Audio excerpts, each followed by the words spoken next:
ओम शांति। 4/11/2022 के आज हम ईश्वरीय महावाक्य सुनते हैं कि बाबा क्या कहते हैं। प्रातः मुरली ओम शांति बाप दादा मधुबन।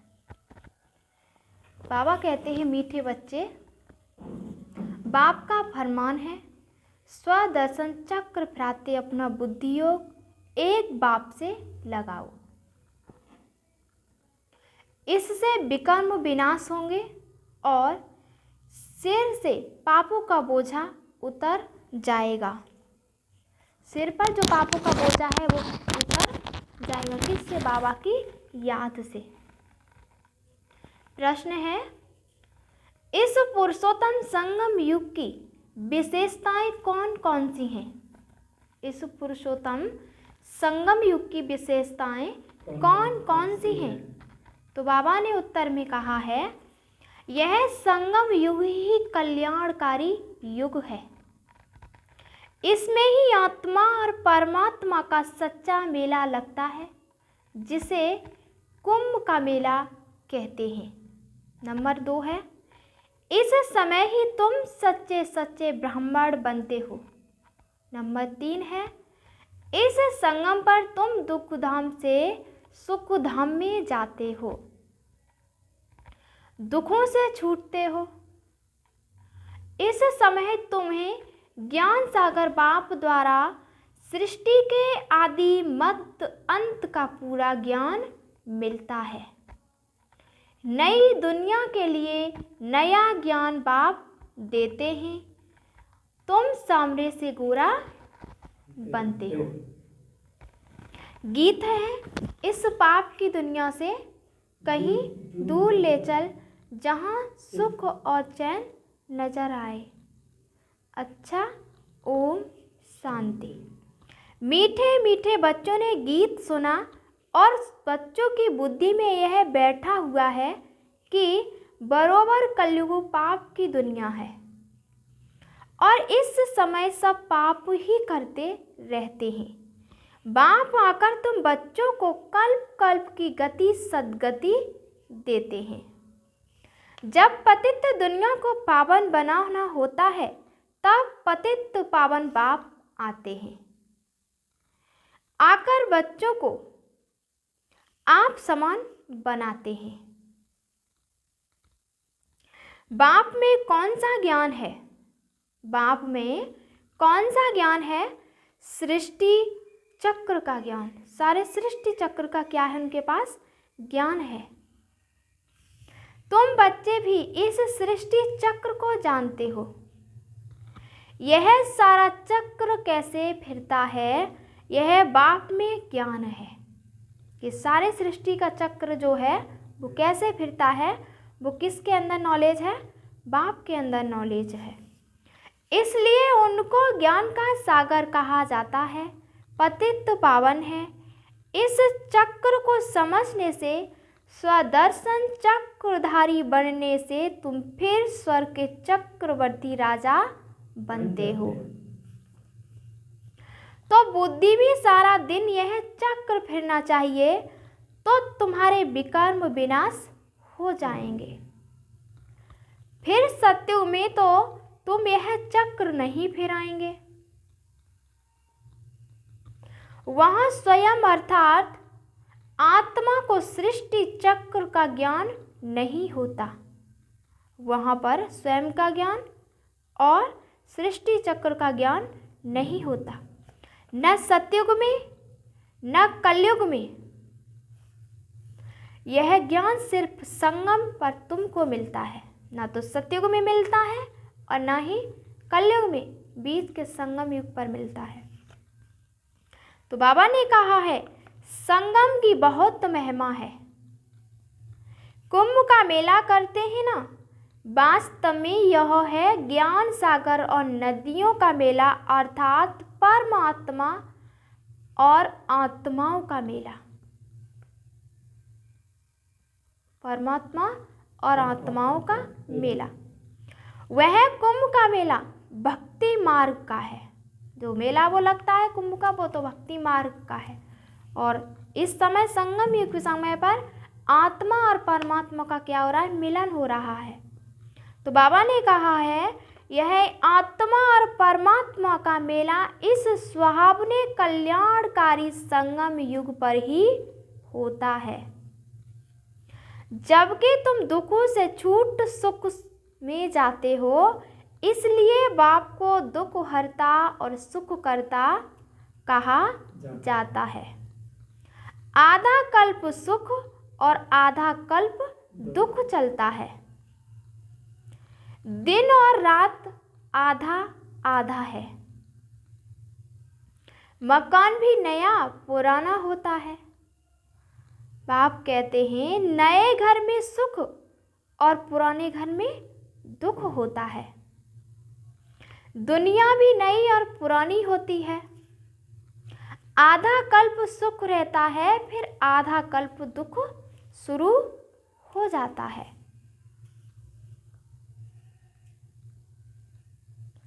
दुनिया भी नई और पुरानी होती है। आधा कल्प सुख रहता है, फिर मध्य से दुख शुरू हो जाता है। दुख के बाद फिर सुख होता है। दुखधाम से फिर सुखधाम कैसे बनता है, कौन बनाते हैं, यह दुनिया भर में कोई नहीं जानते।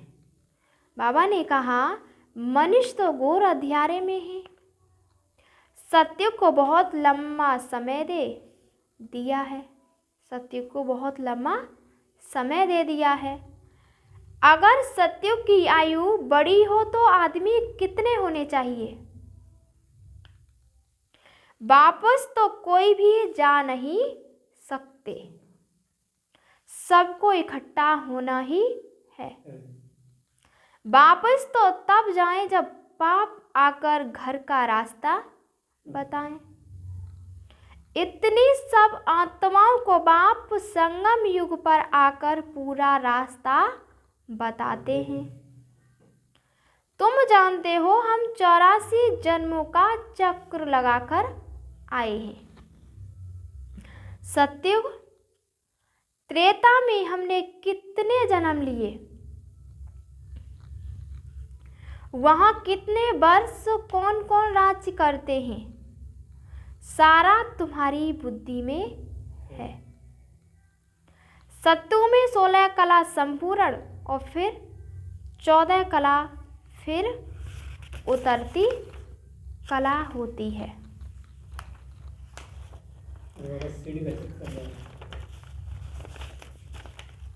इस समय बहुत दुख है। इस समय बहुत दुख है। दुख होता ही है पुरानी दुनिया में। सत्युग को कोई नई दुनिया, कलयुग को पुरानी दुनिया कहा जाता है। अभी है संगम। अब पुरानी दुनिया का विनाश होता है, बाप नई दुनिया बना रहे हैं। बाबा ने कहा तुम पुरानी दुनिया से निकल जाएं, नए घर में बैठेंगे। तुम कहेंगे हम नए घर के लिए पुरुषार्थ कर रहे हैं कि हम नई दुनिया में उच्च पद पाएं। बाप सिर्फ कहते हैं मुझे याद करो और कोई तकलीफ नहीं देते। कैसे भी टाइम निकाल फरमान मानना चाहिए। किसका मानना चाहिए फरमान? बाप का फरमान मानना चाहिए कि मुझे याद करो। परंतु माया ऐसी है जो फरमान मानने नहीं देती है, बाप से बुद्धियोग लगाने नहीं देती है।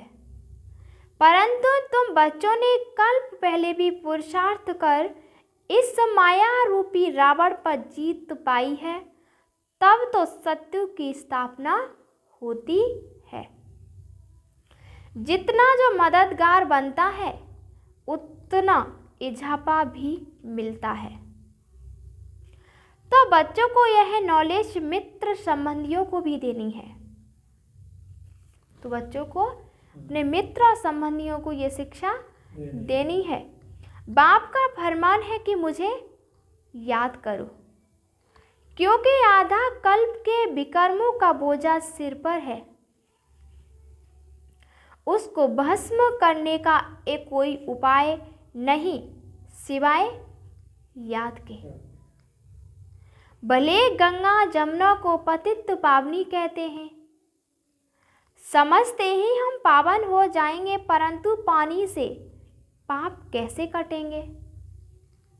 कहते हैं स्नान करने से पावन हो जाएंगे, लेकिन बाबा कह रहे हैं कि नहाने से पाप कैसे कटेंगे। यह है पतित दुनिया, तब सब पुकारते हैं, हे पतित पावन आकर सत्य की स्थापना करो। तो भगवान को पुकारते हैं कि हे पतित पावन आकर के इस दुनिया की क्या करो, स्थापना करो। सो तो सिवाय बाप के कोई स्थापना कर न सके। तो यह है नई दुनिया के लिए नया ज्ञान। कहते हैं ना, देने वाला एक ही बाप है। श्री कृष्ण ने ज्ञान नहीं दिया, श्री कृष्ण को पतित पावन नहीं कहा जाता। पतित पावन तो एक ही है। कौन है वो? परम पिता परमात्मा है। वो कौन है? हमारा बाप है, जो पुनर्जन्म रहित है। वो कभी भी जन्म नहीं लेता, क्योंकि उसके माँ बाप होते ही नहीं। तुम जानते हो श्री कृष्णपुरी को ही विष्णुपुरी कहा जाता है। श्री कृष्ण की राजधानी अपनी, राधे की राजधानी अपनी, फिर उन्हों की आपस में सगाई होती है। राधे कृष्ण कोई भाई बहन नहीं थे। भाई बहन की आपस में शादी नहीं होती। अब तुम्हारी, तो बाबा ने कहा है, अब तुम्हारी बुद्धि में है बातें टपकती रहती हैं। पहले यह नहीं जानते थे, अब मालूम पड़ा है कि राधे कृष्ण ही फिर लक्ष्मी नारायण बनते हैं। पहले हमको नहीं पता था, लेकिन अब पता पड़ा है कि राधे कृष्ण ही लक्ष्मी और नारायण बनते हैं। स्वर्ग के महाराजा और महारानी, प्रिंस और प्रिंसेस राधे कृष्ण गाए हुए हैं। बाबा कहते हैं उन्होंने माँ बाप का इतना ऊंचा मर्तबा नहीं है। यह क्यों हुआ?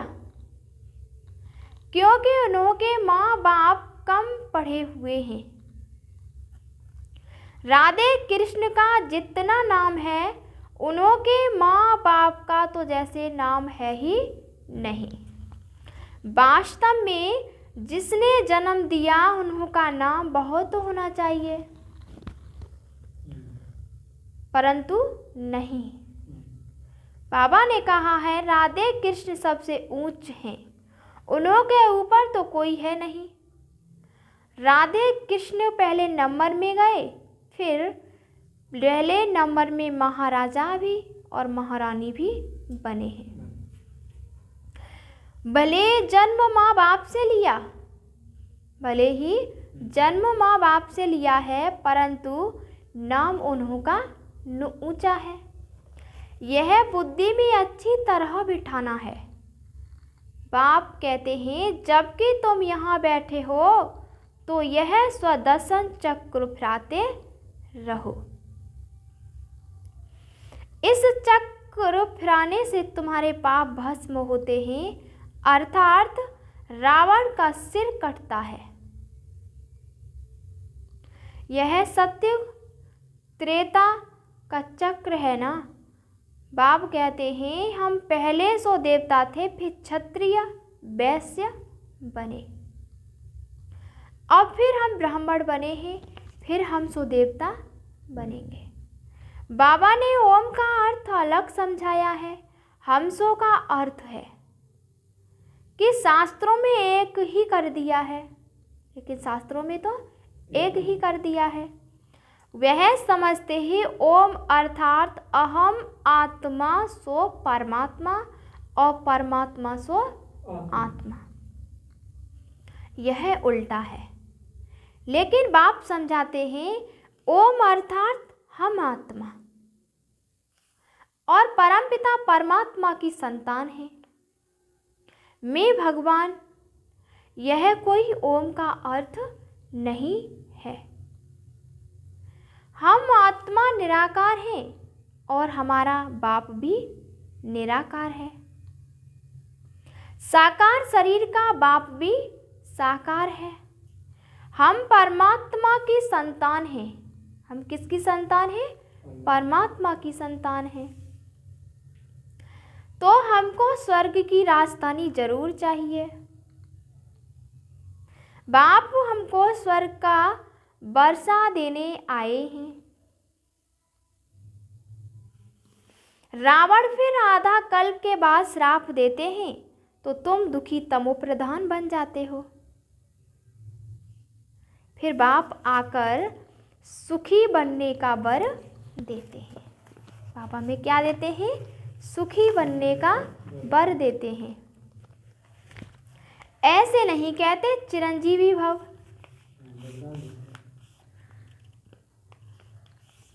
परंतु कहते हैं मुझे याद करो तो इस जन्म सहित जो भी जन्म जन्मांतर के पाप हैं वह भस्म हो जाएंगे।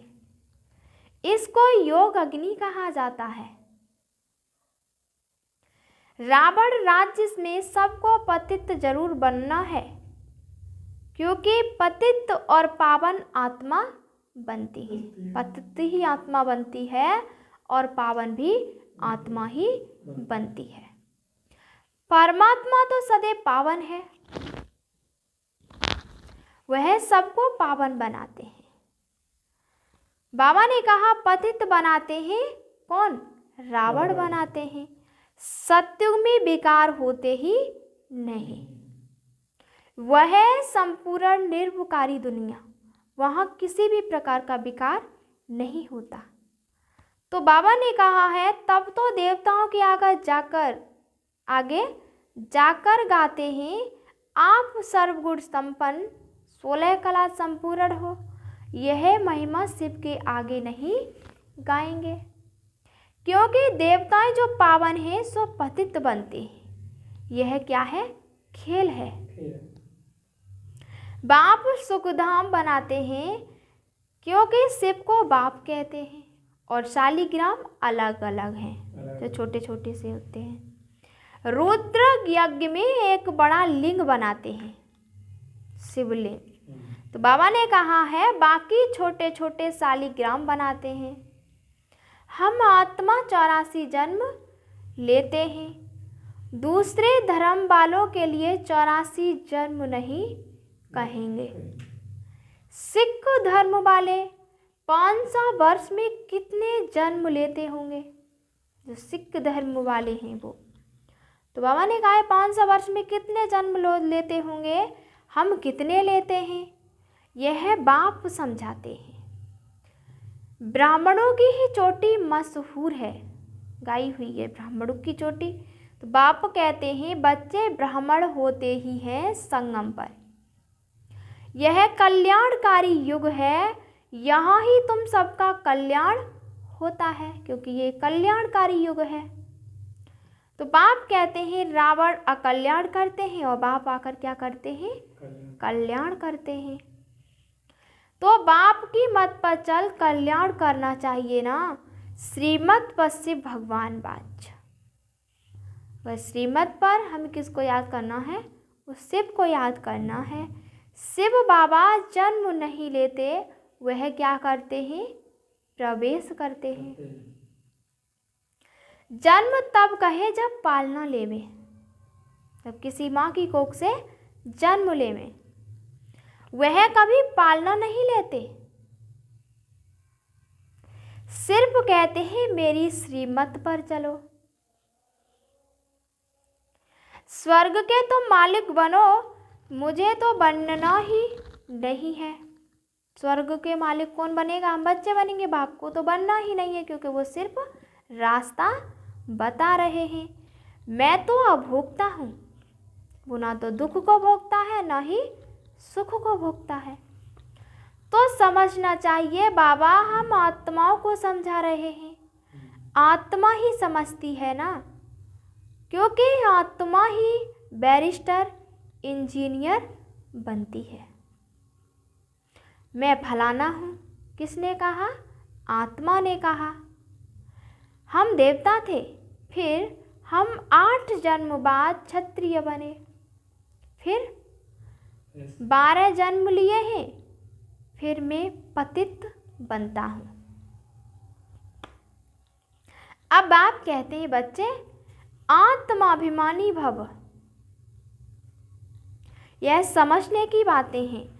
आत्मा कहती है हम सतयुग में थे तो महान आत्मा थे, फिर कलयुग में महान पाप आत्मा है। सबसे महान ते महान आत्मा है एक परमात्मा, तो सदैव पवित्र है। कैसी है? पवित्र है।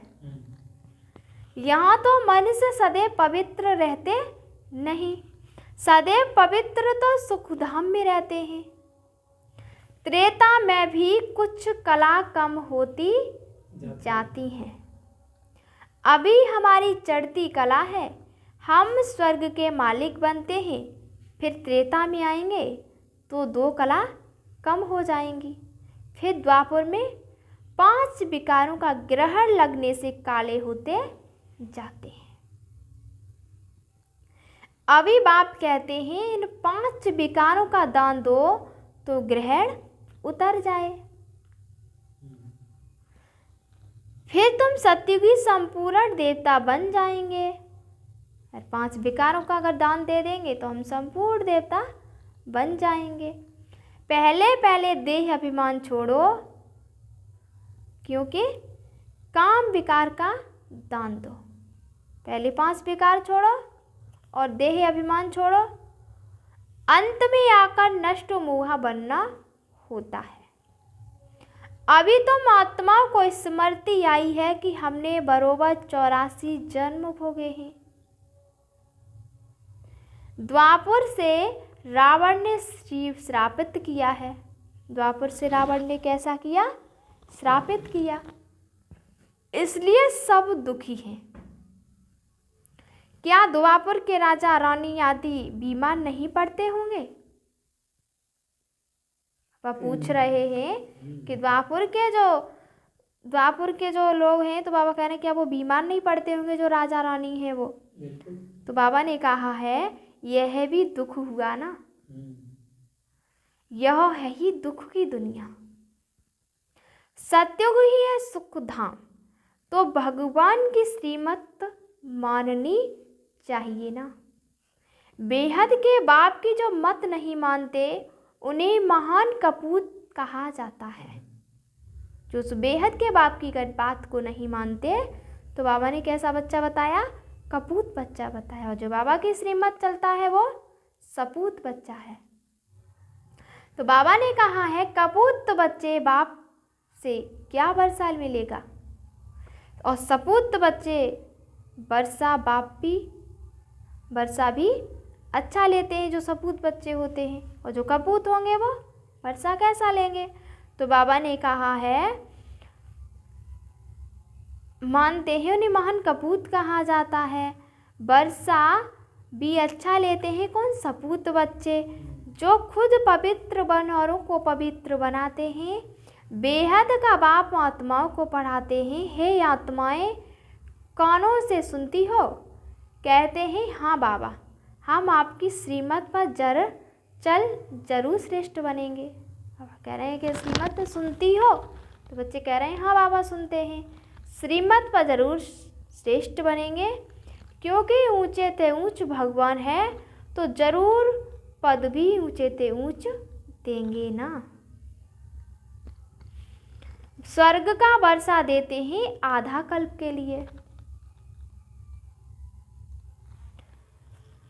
लौकिक बाप से तो हद का वर्षा मिलता है, अल्पकाल का सुख, और कलयुग में है काग विष्टा समान सुख, इसलिए सन्यासी घर बार छोड़ देते हैं। मैंने क्या कहा है, कलयुग में कैसा है, काकभिष्टा के समान सुख है, इसलिए सन्यासी घरबार छोड़ देते हैं। वह गृहस्थ धर्म को नहीं मानते, वो गृहस्थ धर्म को नहीं मानते।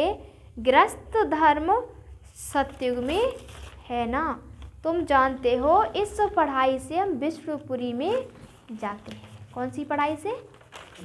इस पढ़ाई से हम कहाँ जाएंगे? विष्णुपुरी में जाएंगे। उसके लिए परमपिता परमात्मा हमको पढ़ा रहे हैं। भक्तों को पता ही नहीं कि भगवान कौन है, उनका कर्तव्य कौन सा है, ये भी नहीं जानते कि भगवान कौन है और उनका कर्तव्य कैसा है, कैसे वह पतित से पावन बनाते हैं। अभी तुम पावन बन रहे हो, दुनिया उस पतित पावन बाप को याद कर रही है। दुनिया किसको याद कर रही है? उस पतित पावन बाप को याद कर रही है। तो बाबा ने कहा है, अभी तुम संगम युग पर खड़े हो, बाकी सब कलयुग में हैं। वह समझते हैं कि कलयुग तो अर्जुन बच्चा है। तुम जानते हो कि कलयुग का विनाश होने पर है। अब तुम्हें सतयुग में जाना है। कलयुग का तो विनाश होना है और हम कहाँ जाना है? सतयुग में जाना है। बाप ने तुम्हें स्मृति दिलाई है। बाबा ने हम बच्चों को क्या दिलाई है? याद दिलाई है। मैं कल्प कल्प तुमको वर्षा देता हूँ, तो पूरा वर्षा लेना चाहिए ना। तो बाप ऐसे थोड़ी ही कहते हैं कि यहाँ बैठ जाओ। बाबा क्या कहते हैं? भले गृहस्थ में रहो, सिर्फ यह स्वदर्शन चक्र फिराते रहो और नष्टो मोहा हो जाओ। क्या कह रहे बाबा? स्वदर्शन चक्र फिराते रहो और क्या हो जाओ? नष्टो मोहा हो जाओ। और क्या कह रहे हैं? एक शिव बाबा दूसरा ना कोई। एक शिव बाबा और दूसरा ना कोई। हम जानते हैं कि अब हमारा नया संबंध जुट रहा है, तो पुराने में ममत्व नहीं रखना चाहिए। नई दुनिया और नई राजधानी से ममत्व रखना है। नई दुनिया से और नई राजधानी से हमें लगाव रखना है, क्योंकि इसका तो विनाश होना ही होना है। तो बाबा ने कहा है, अब तो मौत तो बिल्कुल सिर पर सवार है। जैसे कि तैयारियां होती रहती हैं, सत्यु में अकाले मृत्यु नहीं होता। समय पर एक पुरानी खाल छोड़ नई ले लेते हैं। अच्छा, मीठे मीठे सिकिल थे बच्चों, प्रति माता पिता बाप दादा का याद प्यार और गुड मॉर्निंग। रूहानी बाप की रूहानी बच्चों को नमस्ते। हम सभी रूहानी बच्चों की रूहानी बाप दादा को याद प्यार और गुड मॉर्निंग। नमस्ते नमस्ते नमस्ते। धारणा के लिए मुख्य सार है। पहली पॉइंट सुनते हैं। स्वदर्शन चक्र फिराते पूरा पूरा नष्टो मोहा बनना है। मौत सिर पर है, इसलिए सबसे ममत्व निकाल देना है। दूसरा पॉइंट है, बाप से वर्षा लेने के लिए पूरा श्रीमत पर चलना है। आत्माभिमानी बन सपूत बच्चा बनना है। आत्माभिमानी बन करके हमें कैसा बच्चा बनना है? सपूत बच्चा बनना है। आज का वरदान है, मन और बुद्धि को सदा सेवा में बिजी रखने वाले निर्विघ्न सेवाधारी भक्त। मन और बुद्धि को सदा सेवा में, हमारा जो मन है और बुद्धि है उसे हम सेवा में अगर बिजी रखेंगे तो बाबा ने कहा है वही निर्विघ्न सेवाधारी आत्मा है। जो जितना सेवा का उमंग उत्साह रखते हैं उतना निर्विघ्न रहते हैं, क्योंकि सेवा में बुद्धि बिजी रहती है और खाली रहने से किसी और को आने का चांस है और बिजी रहने से सहज निर्विघ्न बन जाते हैं। मन और बुद्धि को बिजी रखने के लिए उसका टाइम टेबल बनाओ। सेवा व स्वयं के प्रति जो लक्ष्य रखते हो उस लक्ष्य को प्रैक्टिकल में लाने के बीच बीच में अटेंशन जरूर चाहिए। अटेंशन कभी टेंशन में बदली ना हो। अरे जो टेंशन है वो टेंशन में कभी भी बदली ना हो, क्योंकि जहाँ टेंशन होता है वहाँ मुश्किल हो जाता है। जहाँ टेंशन होता है वहाँ मुश्किल हो जाता है। आज का स्लोगन है, सेवा से जो दुआएं मिलती हैं, बच्चों को जो सेवाएं से जो दुआएं मिलती हैं वही तंदुरुस्त रहने का साधन है। अच्छा, ओम शांति।